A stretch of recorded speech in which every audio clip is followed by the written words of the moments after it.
Halo semuanya, selamat datang di podcast Berdebar. Kali ini kita udah bersama dengan Hakan Jazuri, lulusan pesantren, pernah ikut pertukaran pemuda di Amerika, dan sekarang menjadi mahasiswa pendidikan bahasa Inggris di UIN Arineri Banda Aceh.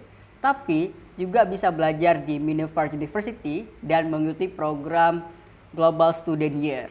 Nah, event internasional. Bahkan selain aktif mengajar private dan juga aktif di NGO lokal, Hakan termasuk termasuk wasit sepak bola yang berhasil mendapatkan sertifikat C3 dan C2.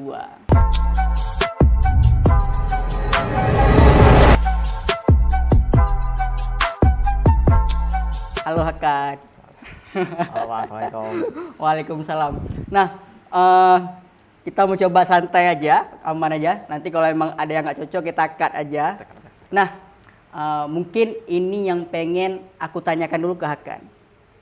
Menjadi wasit, kemudian juga passion di bidang pendidikan, ya kan?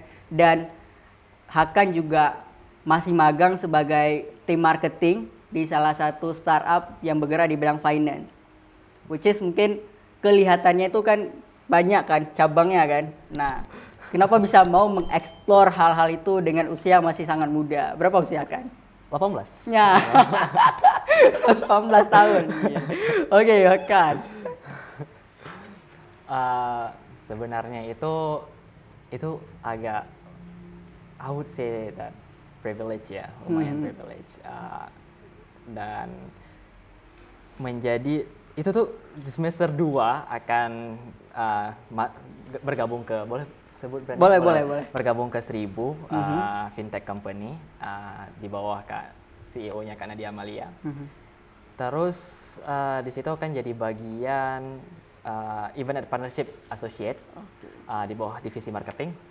Terus dari situ itu semester 2 tuh. Itu semester 2 akan udah tanda tangan kontrak segala macamnya, which is like that's super cool for like semester 2 student ya gitu ya.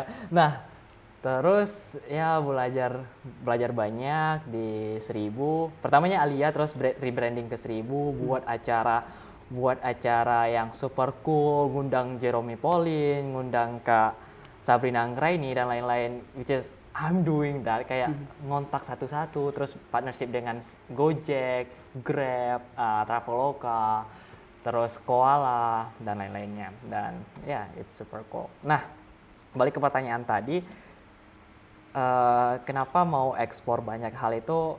Sebenarnya itu akan percaya jack of all trades, master of none, but sometimes it's better than master of one gitu kan. Nah, memang menjadi general itu lebih bagus ya, bukan maksudnya menjadi general kita hanya tahu sini sedikit, nggak kompeten jadinya, nggak mendalam. Tapi kalau kita bisa menjadi masterisasi kayak misalnya kita bisa di yang A ini mendalam kali, spesialis kali, itu bagus karena dia bisa mengetahui ya konsep spesialisasi jadinya.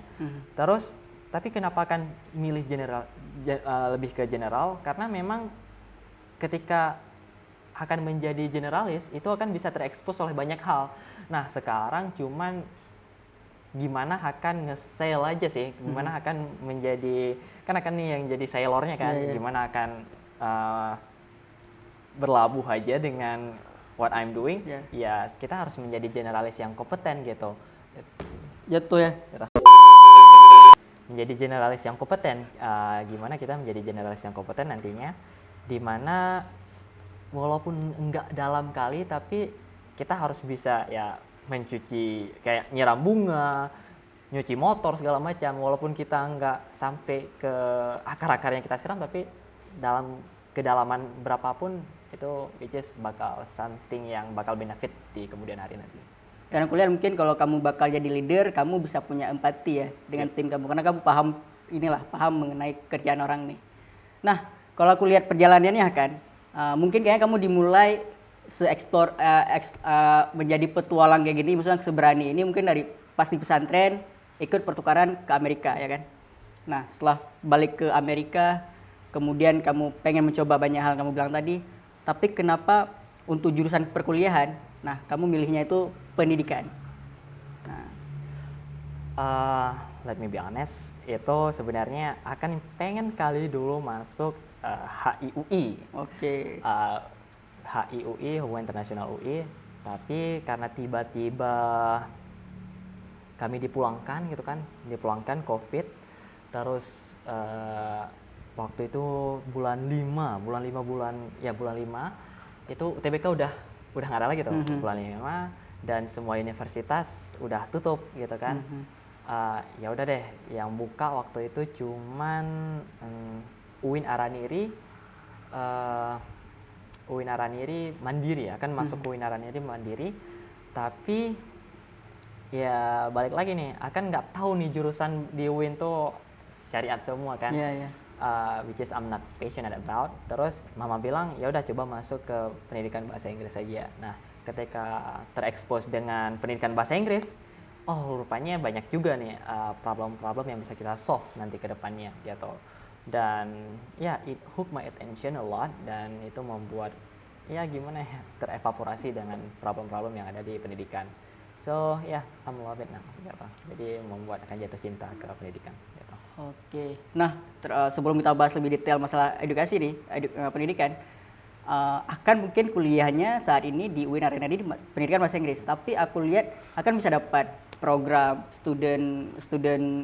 international student year, dan bisa berkuliah mungkin dari salah satu universitas di luar negeri kan. Dan which is aku juga bingung nih gimana caranya kan. Harapannya akan juga bisa berbagi. Jadi teman-teman yang mungkin sekarang lagi kuliah di kampus di lokal juga punya kesempatan untuk mencoba program-program yang sama dengan Hakan. It's all about time management sih. It's all about time management.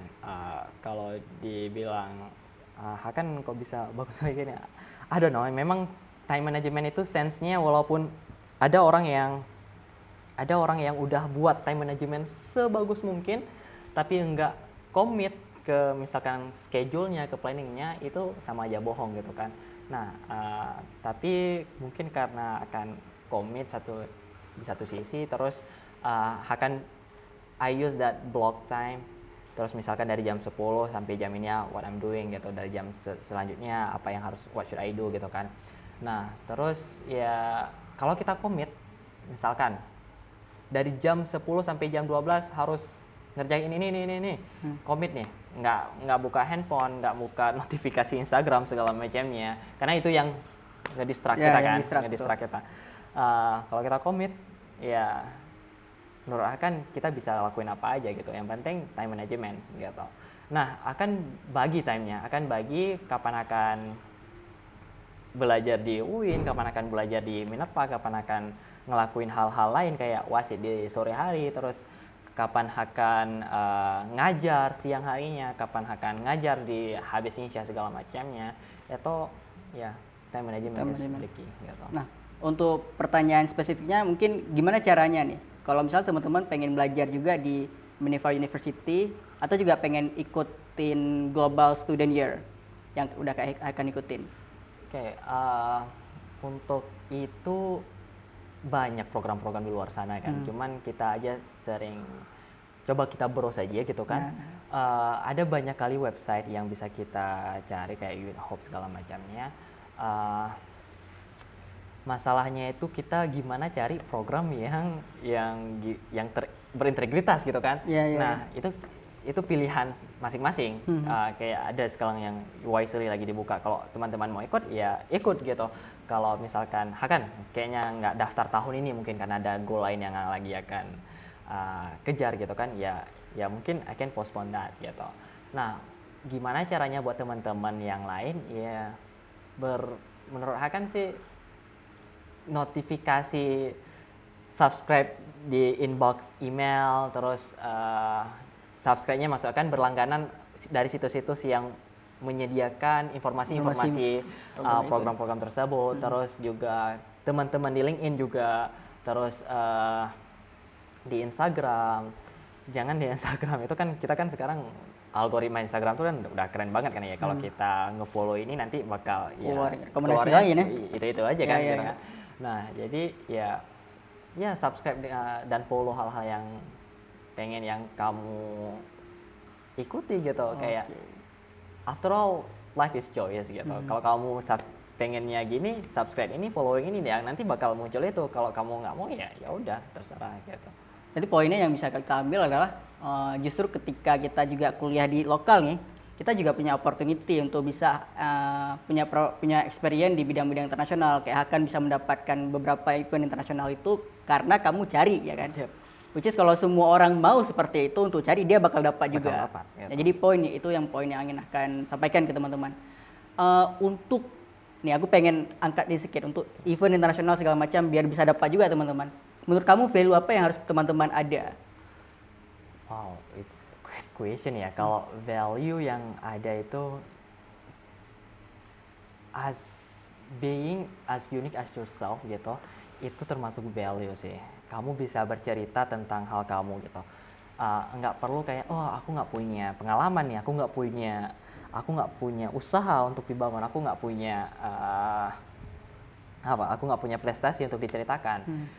Jadilah diri kamu itu bukan maksudnya kita juga fake yourself as good as we are gitu kan. Nah, tapi menurut Akan ini semua itu bisa jadi cerita sih, kayak mungkin podcast ini bisa jadi cerita nantinya kalau misalkan ada event-event yang butuh podcast, kita bisa, yang penting tuh how to tell the story sih saat ini.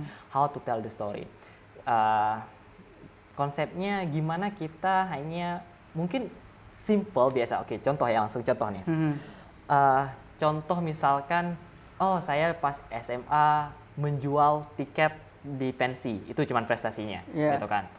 Which is ya kalau kita cuman tell that story ya it's boring gitu, membosankan. Tapi kalau misalkan kita tambahin nih bumbu-bumbunya, oh saya di SMA pernah menjual 1.000 tiket kepada partisipan yang, kepada para tamu yang ingin melihat pensi pada tahun bla bla bla dengan mengangkat tema bla bla bla. Udah lebih bagus kan, gitu kan.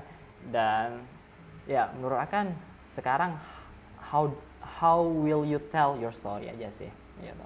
Oke, berarti untuk bisa kamu lolos ke program-program seperti itu, how do you tell your story yang udah kamu lakukan pastinya, Gitu. tapi dengan cara yang bagus. Bagus. Nah, tapi kami pengen tahu nih praktikalnya. Hakan sendiri dengan kegiatannya sebagai juri dan juga sebagai pendidik dan sebagai intern di sebuah startup company, kalau misalnya ikut event-event internasional yang kayak kita sebutin tadi itu, story apa yang bakal Hakan angkat? Ini Hakan spesifiknya nih, kalau boleh di-share ke teman-teman.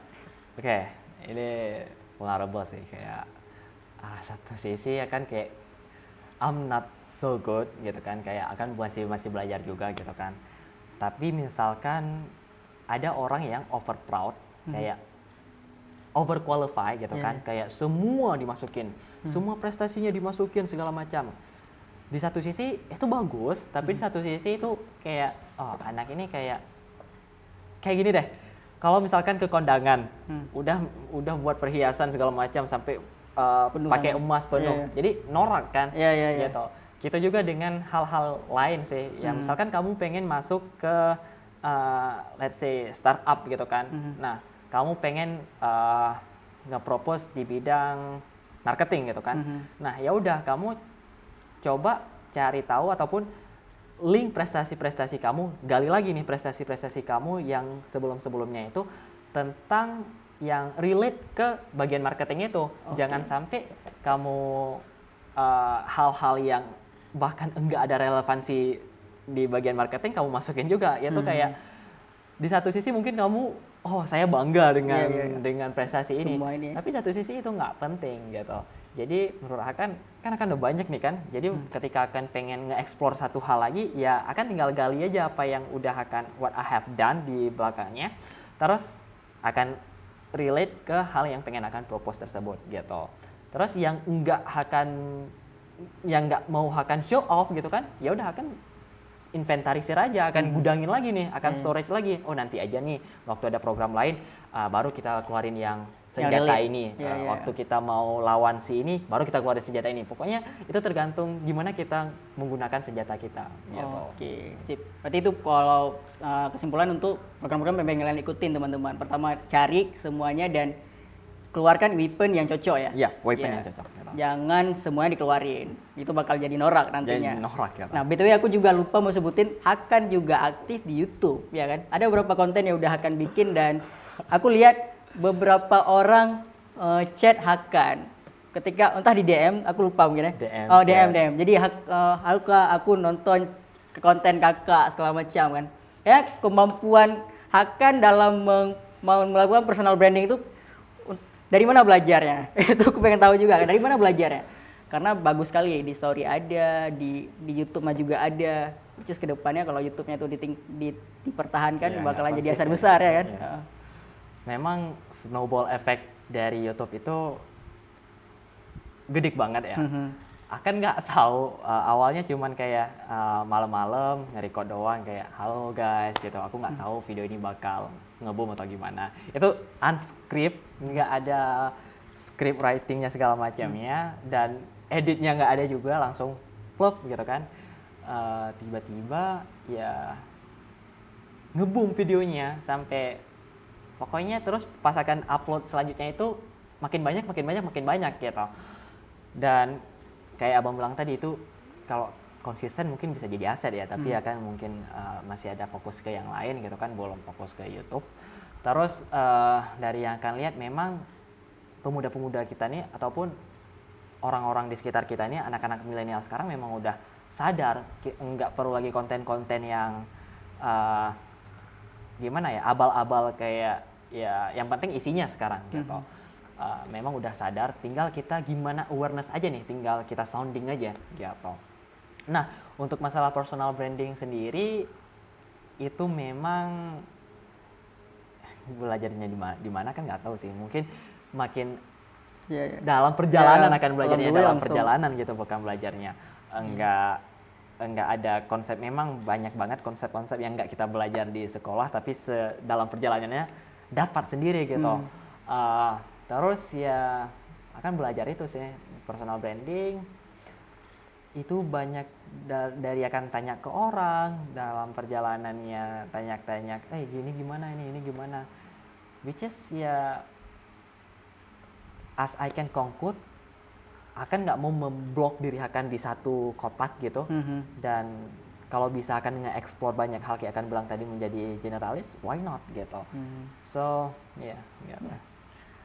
Aku sebenarnya ada topik mengenai yang blog tadi, tapi itu di pendidikan karena itu benar dibahas. Ini yang pengen gue tanya ke Hakan. Dengan mentality seperti ini, growing mindset seperti ini, dan kamu berani untuk mencoba banyak hal kan? Ini mungkin yang aku pengen kamu sampaikan ke teman-teman lain. Dari mana Hakan mendapatkan mentality ataupun mindset seperti itu? Ya kan, pengen mencoba. Which is banyak sekali nih di sekitar aku, anak mungkin daerah kah ataupun dari keluarga yang mungkin nggak berada kah kayak gitu, yang sudah langsung ngecap dirinya ataupun yang punya mental tertutup, yang punya mental close minded lah untuk hal-hal yang kayak gitu. Misalnya nggak mau grow lagi segala macam. Tapi kamu kok bisa kayak gini? Apakah produk sekolah mungkin sekolah alumni kamu seperti ini semua, atau kalau kamu coba analisa lagi kenapa kamu bisa seperti ini, biar teman-teman juga bisa berubah, ya kan?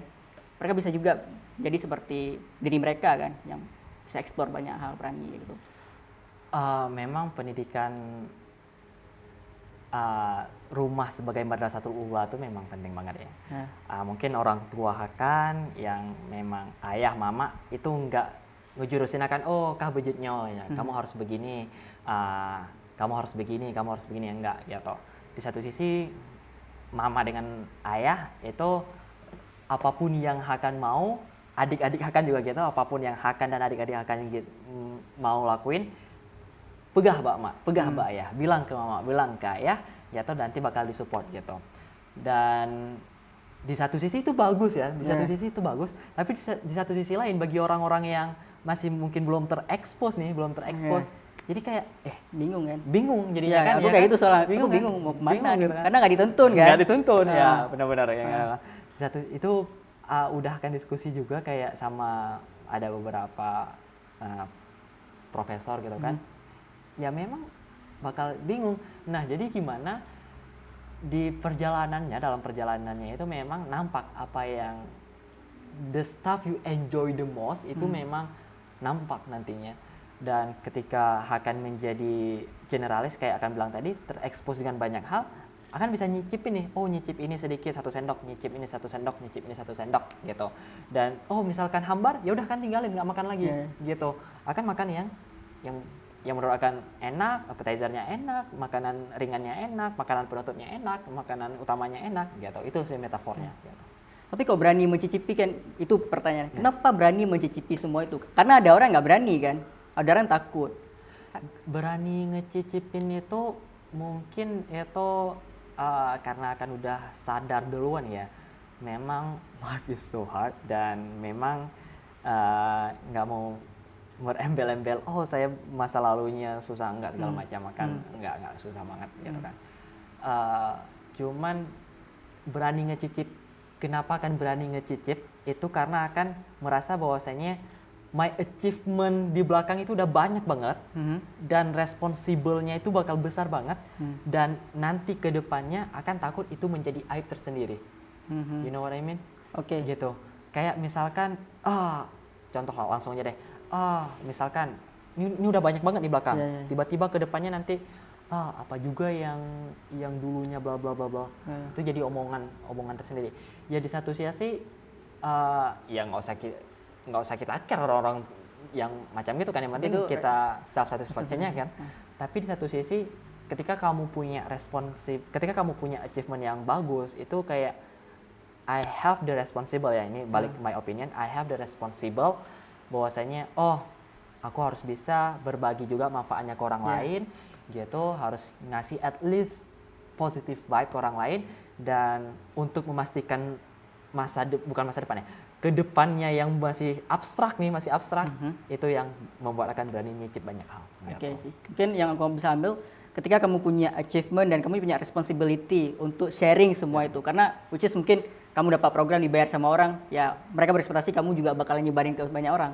Dan ketika kamu pengen explore itu, tujuannya untuk memberikan kebaikan itu sebanyak mungkin kan. Nanti baru bisa fokus ke satu hal atau dua hal mungkin ketika udah di-explore itu. Berarti untuk teman-teman sendiri kalau misalkan merasa kurang berani untuk mencoba, seharusnya nggak jadi masalah kan. Saya coba aja. Oke. Dengan banyak prestasi yang terbentuk sama Hakan, mungkin sekarang kita bahas ke pendidikan nih. Ya, karena Hakan juga seorang pendidik, mengajar di salah satu sekolah di Banda Aceh, ada di Bamunajah, dan kayaknya juga ada program di Man Model kan. Ngajar private juga. Nah, relate dengan generalis tadi, aku pengen masuk ke situ. Ketika kayak Hakan bilang tadi, orang tua kita tidak menuntun kita untuk jadi siapa, untuk menjadi apa kayak gitu kan. Karena ada orang bilang kamu harus jadi dokter, kamu harus jadi engineer segala macam. Ada produk-produk yang berbeda hasilnya. Misalnya Hakan nggak dituntun, dan Hakan mau explore itu karena mungkin privilege Hakan udah terekspos dengan dunia internasional kan, udah tahu dunia luar, tahu mau beli apa. Tapi ada orang ketika nggak dikasih tuntunan sama orang tua kan dia bingung. Nah, masalah selanjutnya adalah di sekolah juga nggak dikasih referensi karir. Nah, jadi ketika kita mau milih kuliah jurusan apa ke depan, ini personal sendiri gitu, misal pengalaman sendiri. Aku nggak tahu mau pilih apa. Soalnya di sekolah nggak pernah diajarin, kamu kalau jadi engineer gini kerjaannya segala macam, jadi dokter gini kerjaan segala macam, jadi ekonom kayak gini segala macam. Guru nggak pernah ngajarin masalah karir, guru cuma ngajarin subjeknya aja gitu. Yang aku bingung kan, mau milih karir sebagai apa. Yang aku lihat referensinya adalah keluarga aku. Misalkan nih, dalam konteks aku, keluarga aku adalah pendidik. Yaudah aku milih jurusan pendidikan segala macam. Nah, gimana Hakan melihat hal itu? Sebagai seorang praktisi lah kita saat ini ya, walaupun belum terlalu dalam ya itu. Oke, mungkin akan mau start gini ya. Akan pernah buat presentasi, pernah buat seminar tentang I wanna be a dinosaur gitu kan. Kenapa kita dulu waktu kita kecil, kita mudah banget nih. Pasti tanya sama guru waktu kita SD, apa yang pengen kamu, cita-cita kamu nih? Oh jadi pilot, jadi astronot, jadi or even maybe become a dinosaur. Maksud dinosaur itu hal yang besar gitu hal yang kan. besar. Tapi kayaknya itu ngikut orang nggak? Misal milih aku jadi dokter karena dia ngomongin dokter mungkin. Enggak. Let Oke, me continue go. first. Oke, nah masalah ngikut orang atau gimana itu personal. Iya, personal. Tapi makin kesininya coba kita lihat deh. Waktu SD tinggi gitu kan, besar gitu. Oke. Waktu SMP Enggak. ya, ngerucut lagi, SMA ngerucut lagi, waktu kuliah Ya, ngerucut makin lagi. kecil lagi kan, gitu kan. Mungkin di satu sisi udah banyak yang secara perjalanannya katanya ke orang-orang, kenapa ini? Oh mungkin sulit, nggak bisa tercapai segala macam, nggak bisa tercapai gitu kan. Nah, kalau dia punya, I think ya, kalau dia punya komitmen ataupun eagerness yang kuat dengan hal yang dia bilang tadi, itu dia bakal terpaku dengan apa yang dia bilang. Oh, aku pengen jadi dokter. Terus dia tanya ke orang lain, gimana sih cara jadi dokter? Gimana sih cara jadi astronot gitu? Mungkin dengan baca-baca scientific book gitu kan. Dia bakal pathway-nya dia bakal channel ke situ. Nah, gitu. Kayak Hakan ya, mungkin jadi wasit gitu kan. Akan tahu cara pathway how to become a referee gitu kan. Mungkin karena ayah Hakan yang udah dari 2001 terus FIFA-nya lebih dari 10 tahun FIFA dan I know that pathway dan akan bakal channel ke situ nantinya gitu. Nah, balik lagi ke teman-teman, gimana teman-teman yang nggak ada referensinya, nggak ada referensinya gimana? Kita memang di pendidikan kita BK itu belum teroptimalisasi benefitnya. Kalau benefit BK itu bisa optimal, dia bukan hanya jadi konselor, bimbingan konselor ketika ada anak masalah gitu. Okay. Dia bisa anak-anak ini gimana caranya ngerangkul anak-anak ini yang pokoknya ruangan BK itu terbuka dan anak-anak yang pengen konsul bisa gitu.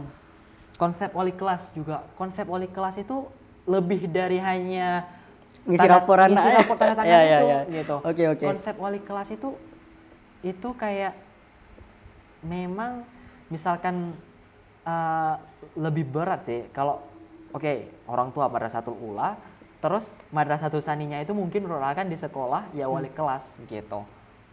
Gitu menurut Akan. Dan kita belum mengoptimalisasikan itu gitu sih pendidikan kita gitu. Konsep wali kelas, konsep BK.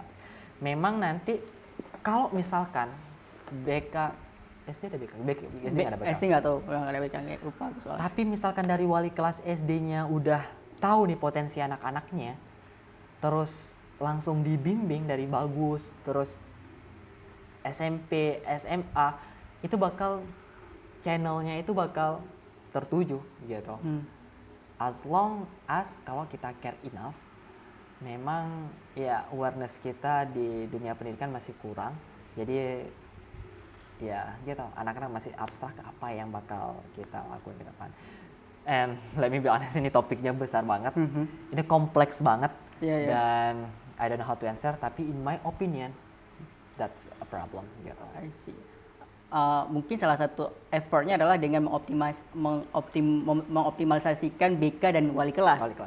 Kalau dulu kan aku mikir ke BK itu untuk orang-orang bermasalah aja kan. Padahal sebenarnya bisa konsultasi tentang diri kita kayak gitu kan. Jadi gimana tanggapan Hakan terkait dengan penjurusan di sekolah yang kadang itu bikin siswa membatasi dirinya untuk berani eksplor hal lain karena menganggap dirinya hanya bakatnya itu di jurusan itu karena udah sekolah tentukan. Memang kurikulum kita itu belum 2 dekade aja udah 3 kali kalau nggak salah berganti. Jadi kita circle around di sosialisasi kurikulum baru gitu kan. Nah, tapi itu out of my control. Itu akan nggak bisa kontrol itu. Akan nggak bisa kontrol kurikulum, kebijakan-kebijakan lain akan nggak bisa, kebijakan-kebijakan pemerintah akan nggak bisa kontrol. What I can control adalah, apa yang bisa akan kontrol adalah diri Hakan sendiri, my time, terus juga apa yang decision yang bakal akan take, how I'm gonna react to something gitu. Contoh nih, contoh bagus. Misalkan kayak tadi abang bilang di jurusan kita udah nge-stuck di satu jurusan, misalkan IPA, IPS, bahasa Inggris, bahasa whatever, atau agama lain whatever. Terus ya udah kita belajar itu aja, gitu. Akan di IPA, tapi I know that misalkan akan nge-stuck di IPA itu bakal limit myself gitu. Tapi ya I have this mindset, my time ketika di sekolah cuman jam 8, let's say jam 8 sampai jam 12, mentok-mentok jam 1 gitu. Atau kalau ada sekolah siang, mentok-mentok jam 3 atau jam 4 gitu. Nah, dari situ akan bisa I go to this notion kayak, oh ya udah dari jam 8 sampai jam 2 sampai jam 4 akan belajar ini gitu. Tapi nanti di luar sekolah I can explore a lot of things gitu. Jadi balik lagi ke diri kita sendiri sih, how you gonna react to something gitu. Which is kalau misalkan ada yang bilang, oh saya jurusan IPA saya nggak bakal, saya nggak bisa ke ataupun IPS nggak bisa masuk ke engineer segala macam, IPS nggak bisa jadi dokter. Hey man, kamu di IPS itu cuma dari jam 8 sampai jam 4 dari hari Senin sampai hari Minggu, dari hari Senin sampai hari Sabtu. Tapi di hari Minggu dari jam 8 sampai malamnya kamu bisa nge-explore banyak hal gitu. Hari Minggunya kamu bisa nge-explore banyak hal. Di hari libur nasional lainnya kamu bisa nge-explore banyak hal. Jadi balik lagi ke situ, itu gimana kita react to something. Ada orang yang kayak, oh react to kurikulum, ya udah aku nggak usah ini, no, I'm not gitu. Aku bakal tipikal orang yang aku bakal calm down dulu, ini kalau gini, and observe dulu apa yang bisa akan lakuin, baru deh akan react to something gitu. I see. Jadi sebenarnya jawabannya praktikal yang untuk bisa diterapkan ke siswa kan. Daripada akan jelasin konsep kurikulum segala macam, akan justru kasih saran untuk teman-teman yang saat ini berada di tengah-tengah terus jurusan kurikulum seperti itu ya. Which is kamu nggak perlu mindset ngikutin jurusan yang kamu ada saat ini, karena masih banyak waktu bisa kamu gunakan tuh hal lain kayak gitu. Dan itu nggak ini ya, itu nggak berhubungan dengan kurikulum sebenarnya. Kurikulum, itu gitu. yourself kan. Gitu. Kamu mau bikin kayak gitu atau enggak. I see. Jadi boleh tambahin mungkin apa yang out of your control itu let it go aja deh, lepasin aja. Sekarang take what is in your control gitu. Kamu fokus aja apa yang ada di in control kamu gitu, yang bisa kamu kontrol gitu. Mungkin kita overreact to something yang out of control dan kita ngelupain yang yang seharusnya kita kontrol ya. Kita kontrol gitu. Jadi tapi ya mindset. Kalau kamu pengen ya Chengdu gitu kan. Oh, mau perang di Ukraina segala macam. Itu out of your control gitu. In control kamu apa? Kamu bisa mungkin belajar ataupun buat hal-hal positif lainnya, sebar awareness dan lain-lain. Karena aku baru ingat itu penyakitnya Hakan. Kayaknya aku nggak tahu. Beberapa teman aku pinter tapi nggak senang dengan sistem pendidikan. Akhirnya mereka ngeblame, alah sekolah ini emang nggak bisa ngebikin kita jadi optimal belajar, nggak akan membangun kita. Ya udah ngapain aku ngikutin sistem sekolah kan, mending aku nggak kejar nilai lah kan. Jadi kan ngeblame sistem yang di luar itu dan kemudian nggak mengontrol dirinya. Atau ada juga yang ngeblame aduh sistem dunia ini sangat kejam. Iya. Yakin nggak tahu ngeblame siapa? Ngeblame diri sendiri kan takut self integrity-nya turun gitu kan. Coba bilang oh ini salah saya. Memang pembelajaran, memang culture kita kurang. I'm sorry, I made a mistake, saya salah, itu kita kurang gitu. Tapi ya mau gimana lagi, balik lagi tadi nggak tahu ngeblame siapa, ya akhirnya ngeblame pemerintah third party. Pemerintah. Bukan pemerintah ya, third party, pihak ketiga. Third party ya, pihak ketiga. Kalau misalnya ini dalam misalnya Indonesia, ya udah aku nih pengangguran, salah siapa? Pemerintah, nggak ada banget ya. Third party. Oke, udah justru kalau dari Hakan sendiri melihatnya fokus ke diri sendiri Fokus kan. ke diri sendiri, Oke, gitu. cool. Nah, untuk konteks pendidikan juga, Hakan di usia sekarang proud of teaching. Ya, which is maybe ada beberapa teman aku baru selesai PPL. PPL itu adalah magang di sekolah, kita menjadi guru untuk 3 bulan ya, belajar jadi guru. Ada beberapa teman yang setelah PPL justru nggak mau jadi guru. Karena alasannya mungkin capek ngajar, siswanya itu nakal, kemudian sistem administrasinya menumpuk segala macam. Nah, tapi Hakan sendiri udah ngajar sekarang di pesantren, juga ngajar di sekolah, ngajar private, dan Hakan enjoy dengan itu. Gimana caranya Hakan bisa enjoy dengan teaching? Ada satu yang ini bukan konsep sih, kayak experience, pengalaman ya. Turning someone from know nothing, yang nggak tahu apa-apa nih, to know something, yang tahu akhirnya satu hal kecil aja, yaitu yang membuat Hakan kayak merasa, oh that undescribable gitu, unpaid, nggak bisa terbayarkan, nggak bisa terdeskripsikan, worthless jadinya. Itu yang hanya bisa diresapi oleh perasaan gitu, kayak gitu ya, perasaan at the end of the day mereka yang my student itu kayak, oh gitu ya mister, oh gitu ya pak, oh gitu ya ustadz gitu. Itu yang membuat Hakan merasa perasaan yang nggak bisa akan ekspresikan feelingnya gitu. Nah, itu membuat Hakan thinking lagi ketika ada satu orang yang berjasa bagi kita, yang bisa nge-guide kita, itu bakal teringat gitu. Kayak mungkin dari hal yang mungkin itu biasa bagi kita kan, cuman bagi satu orang mungkin dari 100 ada satu yang gara-gara kita teaching, gara-gara kita ngajarin dia nih, itu dia bisa kayak let's say kepala dinas segala macam.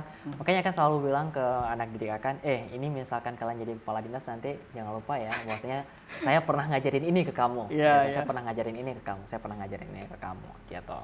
Dan nanti di satu sesi bakal bangga, oh bapak itu pernah ngajarin saya, ataupun sayanya yang bakal bangga, Hakannya yang bakal bangga, oh itu anak murid saya dulu, let's say I can use this word, oh itu anak murid saya dulu gitu. Itu yang mau Hakan. Oke. Tapi let me challenge your spirit. Aku punya teman dari Malang ya. Kami satu program beasiswa. Dia itu sangat passion ngajar. Dia pernah chat aku, dia bilang, "Kan, aku sangat senang ngajar, bahkan aku rela ketika meninggal sedang ngajar." Saking senangnya dia ngajar. Dia dapat program pertukaran mahasiswa ke Harvard, programnya Kemendikbud, dan dia jurusan pendidikan bahasa Inggris. Nah, dan sekarang dia bekerja sebagai kurikulum developer salah satu sekolah swasta. Tapi dia pernah ngepost akhir-akhir ini, captionnya berisi hanya orang bodoh yang mau jadi guru. Nah, elaborasinya adalah guru itu job desk-nya itu mulai dari marketing, mulai dari produk manager. Kalau misalnya kita pendekatannya dengan perusahaan, kita harus memanage people, orang-orang, anak-anak, ya kan. Kita juga harus mengurus administrasi. Tapi di akhir bulan kita juga harus mikir gimana agar tabungan kita itu cukup. Nah, berarti poinnya adalah job desk-nya itu banyak dan penting, cuma bayarannya itu sedikit. Ini yang dia sharing ya, pengalamannya. Dia udah coba untuk konfirmasi ini ke pihak manajemen sekolah dan atasannya yang lain, cuman mereka juga nggak punya kontrol untuk hal itu. Nah, jadi itu poinnya. Nah, ketika dia punya passion dan dia adalah orang yang cerdas, sangat passionate dengan pendidikan, tapi realitanya adalah mungkin dalam konteks secara finansial profesi dia kurang dihargai, dan dia juga mempromosikan ada salah satu seminar mungkin di Harvard, dia sharing itu di Amerika. Dia pernah bilang ada sebuah diskusi kenapa banyak orang meninggalkan profesi guru. Financially talking, kalau kita bicara secara finansial, memang kalau di dunia pendidikan mungkin slightly underpaid ya, slightly underpaid. Tapi itu yang lagi di solve di Mas Menteri Nadiem Makarim ya. Akan nggak tahu sih, to be honest, nggak tahu jawabannya gimana. Yeah. Tapi misalkan kalau kamu love doing something, terus kalau orientasinya apa dulu nih, gitu. Ujung-ujungnya orientasinya apa dulu. Memang misalkan orientasinya walaupun enggak finansial orientasinya, memang finansial itu butuh untuk meter ya untuk kita hidup. Itu memang sulit. Kita ini akan pernah diskusi juga sama dosen di kampus. Bukan mau nge-commercialize bukan mau membisniskan pendidikan gitu. Tapi di satu sisi kita memang butuh gitu kan. Itu gimana, Bu? Itu bakal ada gap, emang ada gap. Gapnya besar banget, gapnya. Antara profit dengan pendidikan. Gitu. Antara finansial dan pendidikan gapnya besar. Terus gimana yang mau what's the solution? Solution nggak ada, gitu. Solusinya mungkin kalaupun ada belum terformulasikan dengan bagus gitu, dengan baik. Terus gimana, Bu, gini kalau bukan akan mau membisniskan pendidikan segala macamnya. Balik lagi, ada moral etik di guru itu, yang kode etiknya pasti semua ada kode etik, tapi guru itu bukan hanya mencari profit, tapi ada moral etik yang terpuaskan, walaupun secara finansial kita nggak terpuaskan, tapi secara perasaan feelings kita terpuaskan. Gitu. Ya kalau membahas itu mungkin ada satu quotes yang aku lihat mungkin di LinkedIn kalau nggak salah. Ya kalau misalnya guru honor bayarannya sedikit, tapi dia punya rezeki di bidang lain, seperti keluarganya itu harmonis ataupun dia punya kesehatan yang baik kayak gitu, ketenangan hati. Nah cuman ini mungkin jawaban Hakan tadi betul juga relate dengan yang tadi itu, yang out of the control ya kan. Untuk nge-solve bagian finansial terhadap guru itu out of the control. Yeah. Nah, ini dalam konteks Hakan sendiri nih. Kalau ketika Hakan menyadari realitasnya seperti itu dan Hakan pengen tetap passion dengan pendidikan, apa yang Hakan lakukan? Biar mungkin secara finansial juga stabil, secara moral untuk ngajarin orang juga mau kayak gitu. What I do mungkin I will balik lagi nge-explore banyak hal. Balik lagi ke pembicaraan kita di awal, nge-explore banyak hal. Nge-explore by being generalist, I can mungkin pipeline-nya rezekinya bukan dari guru. Walaupun ada sedikit gitu. Yeah. Misalkan cukup gitu kan. Sometimes I want get more gitu, I can steer away, terus nge-pipeline yang lain, ke pipeline yang pemasukan yang lain gitu. Jadi dengan terekspos dengan banyak hal bukan berarti kita nggak kompeten ya. Kita bisa terekspos dengan banyak hal, berarti kita bisa work at the unique combination gitu. Kita bisa bekerja dengan kombinasi yang baik gitu. Jadi apapun yang udah ada di meja makan kita bisa kita combine ya. Combine.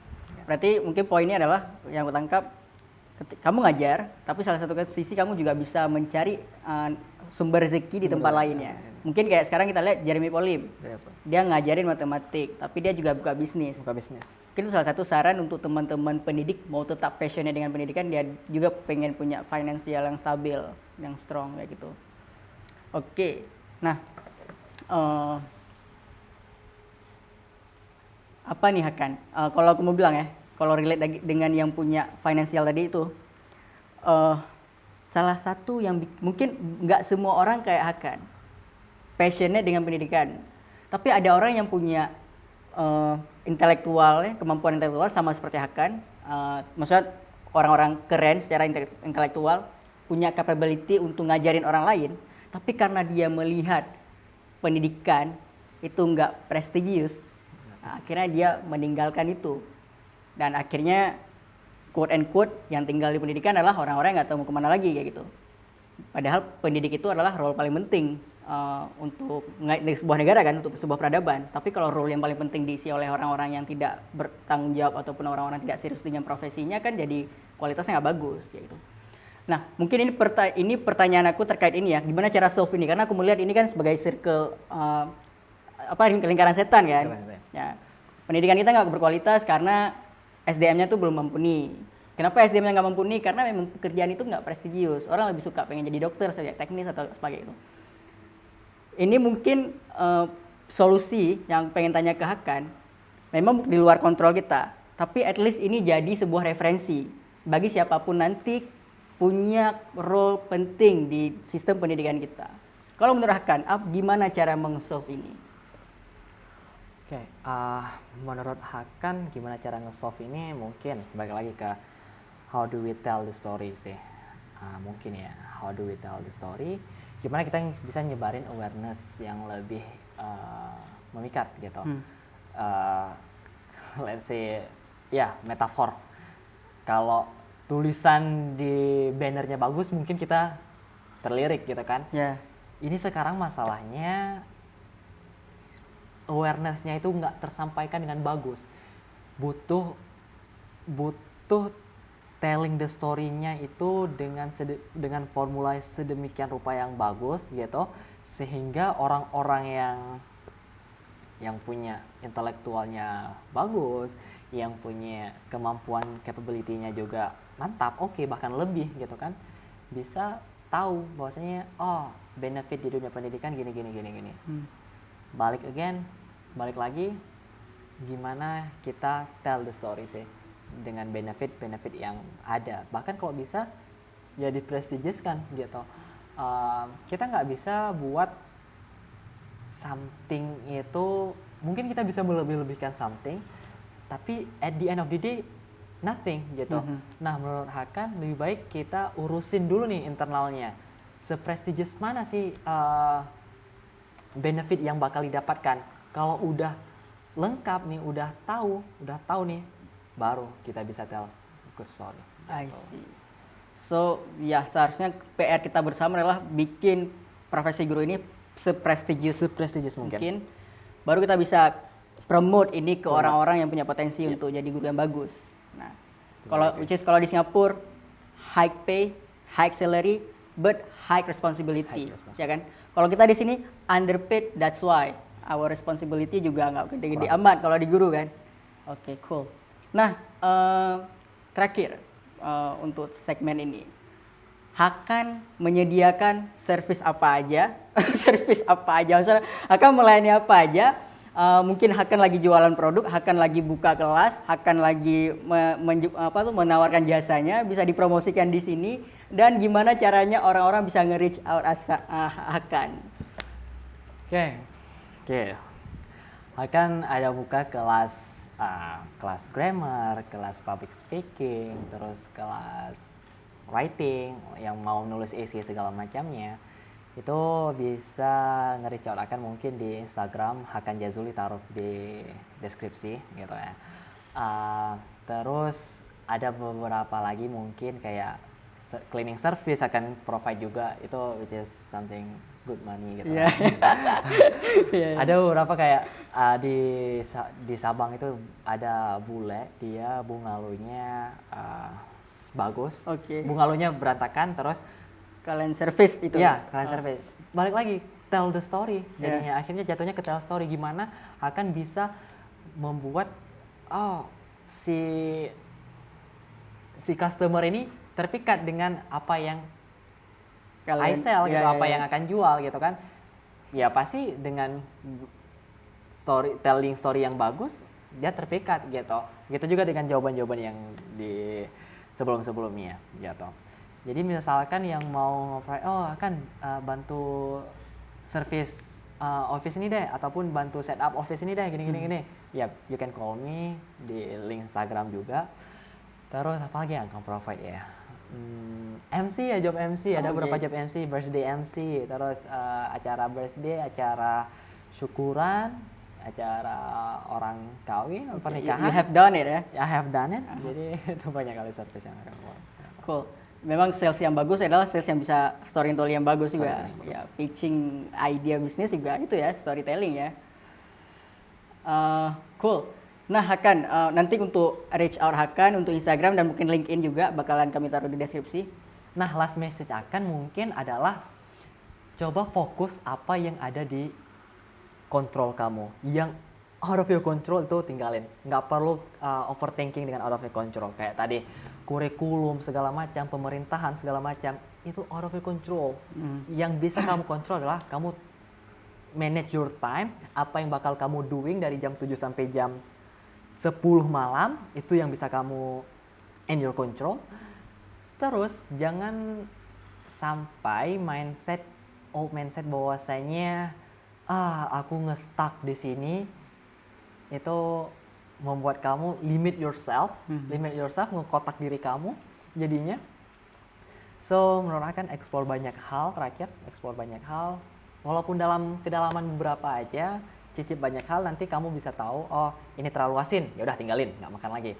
Oh, ini manis, terlalu manis, tinggalin banyak hal lagi. Atau kamu bisa juga nge-combine, oh ini terlalu asin, mungkin dikurangin sedikit, oh ini terlalu manis, dikurangin sedikit, jadilah masakan baru gitu. Terakhir satu lagi. Menurut akan nggak ada orang-orang yang benar kreatif gitu. Menurut akan nggak ada yang benar-benar kreatif. Relate ke yang tadi, ke yang nyicipin itu, ada orang yang nge-explore banyak hal, terus dia dapat data dari hal-hal tersebut, terus dia nge-combine data-data itu, jadilah hal yang baru gitu. Nggak ada hal-hal yang benar kreatif, oh dia kreatif banget, dia bisa menemukan hal baru. Menurut akan enggak gitu. Dia cuman ngekombinasikan cicip kiri kanan, terus kombinasikan data-datanya, jadi hal baru gitu. Nah, relate dengan itu, banyak ya, misalkan yang aku ingat public figure yang bisa mengcombine hal itu kayak Raditya Dika. Dia bisa mengcombine banyak hal menjadi satu produk yang baru. Ada ini sebenarnya, aku pengen bahas ini sedikit. Ada hukum, aku belajarnya itu di salah satu teman aku pernah hadir kelas dari muda cuma sekali, siapa namanya, Tunggu ya kalau nggak salah tuh. Jadi dia bilang ada hukum T, tau ya, hukum T. Jadi hukum T itu pertama ada orang yang mungkin bisa expertise satu hal, kemudian dia bergerak di banyak bidang gitu. Atau ada orang yang mengeksplor banyak bidang, kemudian dia expertise satu hal, tapi itu tidak membatasi dia untuk mengeksplor banyak hal lagi dan banyak hal lagi, hingga akhirnya jadi M. Itu juga poin yang ke teman-teman ya. Generalis di awal, Expert di akhir. Expert di akhir. Dan expertnya bukan satu hal aja, banyak hal. Karena ada orang expert satu hal, dia langsung batasi diri tuh. Aku cuma bisa di sini. Aku kalau apply kerja di luar itu nggak bisa gitu. Tapi mungkin orang-orang seperti Hakan dan orang-orang yang mau mengeksplor dulu, ketika ada peluang-peluang langsung diambil kan. Ketika jadi expert bukan cuma satu hal. Terakhir sebelum kita tutup, Hakan juga seorang wasit. Jadi teman-teman bikin pertandingan sepak bola segala macam, jangan lupa reach out sertifikat C berapa? C2. Oke, semoga thank you banget Hakan udah hadir di podcast Berdebar. Semoga semua karirnya itu yang pengen dicapai berhasil. Amin. Diberikan keberkahan, anak-anak didiknya juga berhasil. Amin. Dan semoga kami berharap sebenarnya orang-orang seperti Hakan ini ketika menjadi orang besar juga orang yang memberikan dampak positif kepada Indonesia dan Aceh spesifiknya. Amin. Terima kasih teman-teman udah menyaksikan podcast Berdebar. Sampai jumpa di podcast Berdebar lainnya.